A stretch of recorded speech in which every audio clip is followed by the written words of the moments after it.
coming to the intermediate system, it starts with the pipeline. So in order to attach the pipeline to the hanger yoke assembly, here we can see it's undetachable in the machine which has been given. So here we can see we have a Schrader probe, which is a non-interchangeable Q coupler, and a Schrader valve in the pipeline. So this attaches, and that is how we can avail the pipeline supply to the hanger yoke assembly. So here you can just see the Schrader valve and probe here. Now, so from here we can see there are two pressure regulators. That is how the intermediate system entered the pressure regulator. So two pressure regulators for oxygen and two pressure regulators for nitrous oxide. Now from the pressure regulators, oxygen flows through 5 channels. So where are all this oxygen going in this Boyle's machine? So first one you can see from the pressure regulator, oxygen is going to the flow meters. Then flow meters. Then from the pressure regulators, as you trace, oxygen is going to the Bowman whistle. So what is a Bowman whistle? It's a high oxygen failure safety alarm. And then we have a audio-visual oxygen prevention safety device, which is not seen here, which has an LED light which should make sound, and also visual lighting would be there, red light would be there if there is hypoxic mixture going. So the Ritchie whistle or the Bowman's whistle is the oxygen failure alarm. Now coming to the third one, as you can trace from here, from the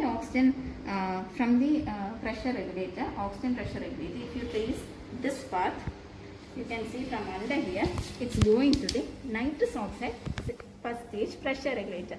So this is called as the master-slave mechanism, where the master is the oxygen pressure regulator and slave is the nitrous pressure regulator. If there is a low oxygen pressure, then the nitrous gas flow would be automatically closed due to this mechanism.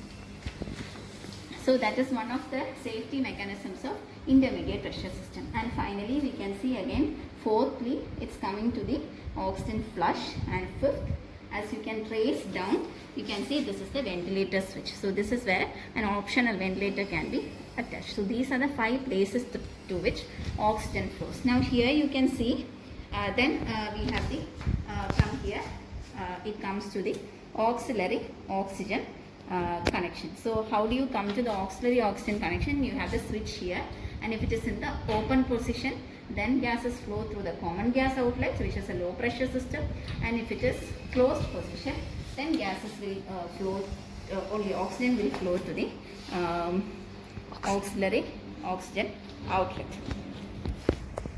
Go to the low pressure system. So flow control valve is where the intermediate system changes to low pressure system. So as you can see, this is the nitrous oxide flow control, and this is the oxygen flow control valves. As you can see, they are morphologically different. So oxygen has larger flutes, so you have a tactile discrimination, and then also here you can see the tube is labeled, color coded, and the tubes are of different diameters for the gases which are in it.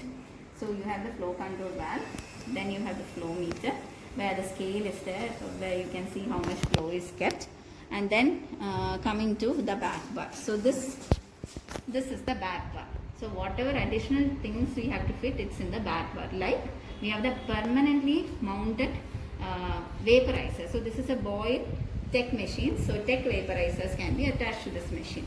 So these are permanently mounted. We cannot detach them and show. This is an additional mounting. And then we have the pop-off fan. So any excess pressure which comes finally downstream of the flow meter and vaporizer, the pop-off valve will open and release that pressure so that the patient is safe from barotrauma.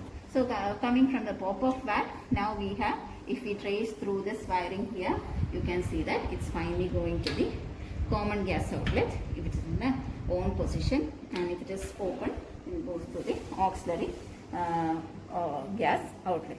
So this concludes our low pressure system.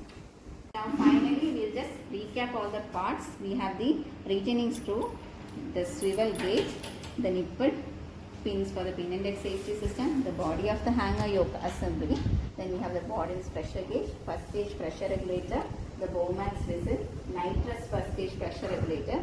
You have the common gas outlet which has the which is in open position and closed position. This is the switch. Then you have the oxygen flush. Then here you have the auxiliary oxygen port. Here you can see the flow control valve, flow meter, permanently mounted ventilators, vaporizers on the back bar, the pop-off valve, which will be connected to the common gas outlet, and here we have the blow-out valves. So these are the parts of the, and then we have the ventilator switch, where an optional ventilator can be attached if needed. So these are the parts of the Boyle's machine.